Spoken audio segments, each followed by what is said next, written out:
Hey guys, so today you and I are going to talk about junior insecurities. So let's get into it.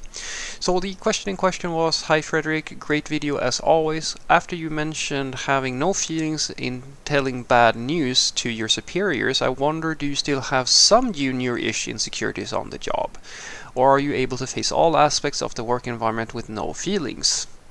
So this was posted on a video I made, which is called "How do programmers keep their cool when there is a tight deadline?" And I can only speak for myself, but in the early days it was harder for me because when you're a junior, you're scared that you're not fast enough, you're scared that your code is not good enough, etc., etc. But when you get more experience, at least for me, most of that goes away because at least I did. You come to that realization where if you miss a deadline when you've been working for years and you've shipped like 100 projects, many projects, and then you sort of realize that there are more things that can make up if you meet the deadline. Because a classic one that the example I use is, if you ask me to move a mountain and I only get a little shovel and a little bucket, and you say you do that in a week, and no, I'm never going to be able to do that, even if I'm the best digger in the world. And it's the same thing here. If you're the best software developer in the world and you need to build something that will take a year to build and they want it in a day, there's no way for you to fix that, even if you are. So I call it reasonable expectations, right? So those insecurities have gone. The thing that is left for me is the negative feedback insecurity. That's the only one that I can really think of. So let me explain that a little bit. So in the early days, I was of course very sensitive, which a lot of juniors are, towards when it comes to negative feedback towards my coding skill. Like maybe my coworkers don't like my code, or maybe my manager feels that I'm slow, etc., etc. These things were very prominent for me. Today they are very much not the case, because I know that, I've worked with so many coworkers and so many developers that I know that, and at some point you sort of realize that, yeah, my code is actually pretty good. Even if it's not perfect, it's pretty good.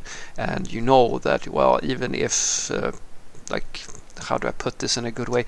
In the early days, you take a lot. If you make an analogy to cars, if you make a really shitty car and it goes really quickly, or you make a really good car and it takes a little bit longer, you have different perspectives. So if your manager can see that, yeah, you take a little bit longer, but the output is really good, or you're doing really well, that's forgivable, if that makes sense. But if you take long and you make shitty results, that's not so good, right?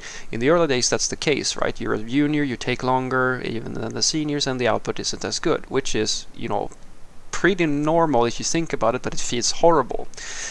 But I have reached that point where I can I can feel secure in making a shitty implementation really quickly, because I also know that I can make that high quality thing that takes a little bit longer. So I can scale the results that I produce to the time frame I have, and I can go all the way up to making these luxury cars, or like the really good code, if you want to call it that, right?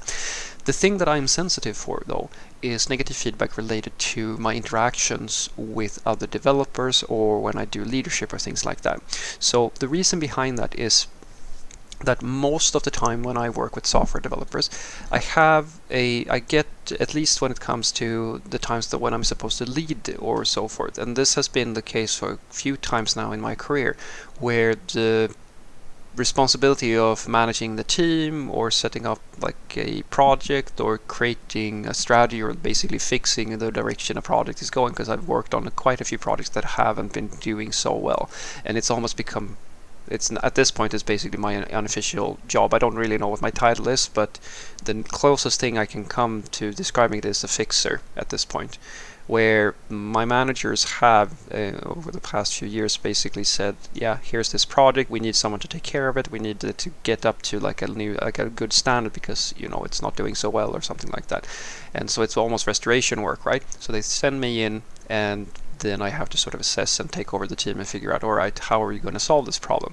Now, the problem here is that that's similar to if you put in someone like a coach or like a new boss in an environment. And I've told my manager that this is very sensitive, and it's not gone so well sometimes, where if you have a bunch of people who have been performing at a certain level, it's not given that they will like a lot of change, because if you're going to turn something that is low efficiency into something that is high performance, you're going to have to introduce some changes, and change is not always something that is welcome. And what happens, and has happened to me quite a few times, is that I try to introduce these changes, and my coworkers or whoever is unhappy with either me setting restrictions or like basically doing leadership. You've probably seen this before, guys. New boss comes into a work environment where everybody sort of knows everybody, starts to make a bunch of changes. Everybody hates their guts because they're making all these changes, and sometimes the boss is incompetent, which is not a good thing. But sometimes the problem is, as I said, we don't see the results we want from the work environment, and the problem is actually that, hey, these people are not doing a good job, we need to make some changes.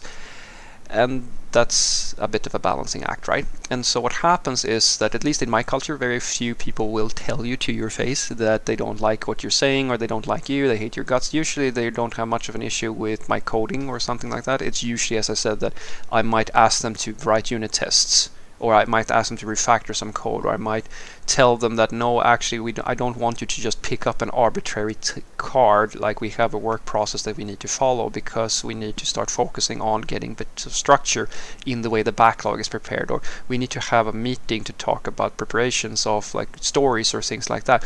And every person is different, guys. And so what happens is that they go to your manager, or at least me, and they complain behind your back.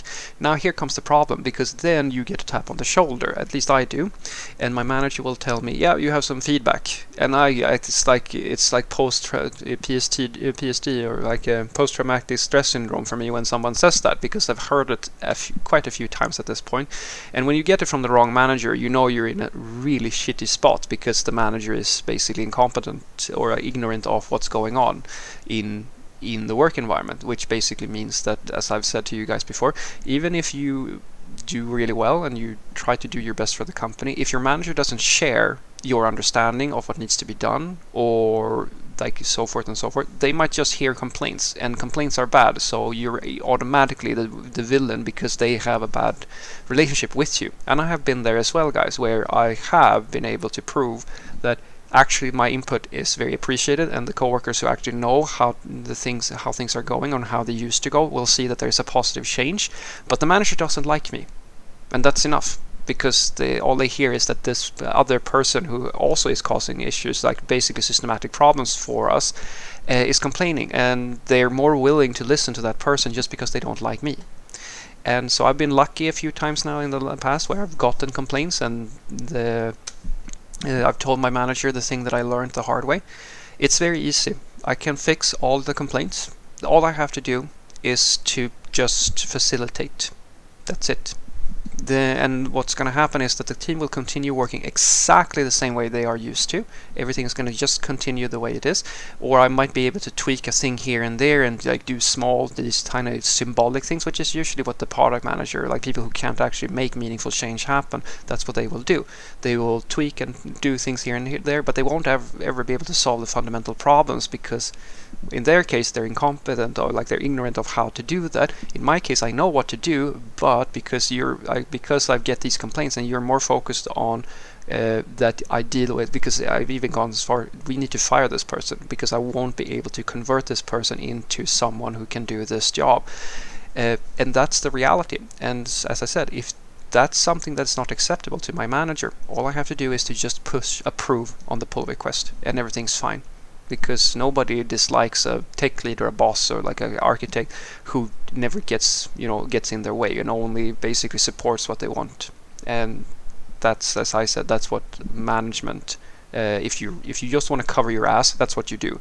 If you want to make something happen and actually make something meaningful, you're gonna have to actually stick your neck out a little bit, and that's something that I'm still very sensitive to. So what I want you to take away from this is that I, of course, have my own insecurities. My biggest one would be negative feedback from my peers or coworkers or the people that work in my team and so forth. Because, as I said, usually I've had a lot of these issues where you want to introduce a change, you disagree with an approach, or you shut down something that, I don't know, someone decides that they're not going to write any tests, or someone thinks that we should rewrite something in a new language, or so forth and so forth. Guys, you have no idea. There's a range of different complaints that you can get when you have the lead role in an IT team. Everything from coding practices to people feeling that you force them to do things that they don't want to do, or like you have a bad attitude and so forth. And it can be Can be anything, right? And then your manager gets a hold of this issue, who doesn't really know what's going on in the team, and then you're in a personal meeting. And if you have the wrong manager, they're gonna get you.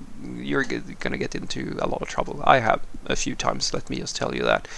And the thing that I try to do in these sort of situations, that used to be the case that I tried to fix it in a very bad way, where like I just got more and more insecure, and now I've just realized that, all right, if this happens, and I should tell my manager this, if I get these complaints, I will explain to them, here is what happened, at least from my perspective. And the problem is, it's word against word, right? It's always word against word. So I tell them my side of the story. I hope that they listen.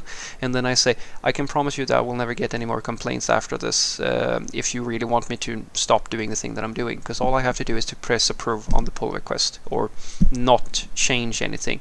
Because, as I've said, change is not something that will always be welcome in a situation like this. And nobody gets upset with a boss that does the thing that they're supposed to do, but never changes anything that people don't want them to change. Have a great day.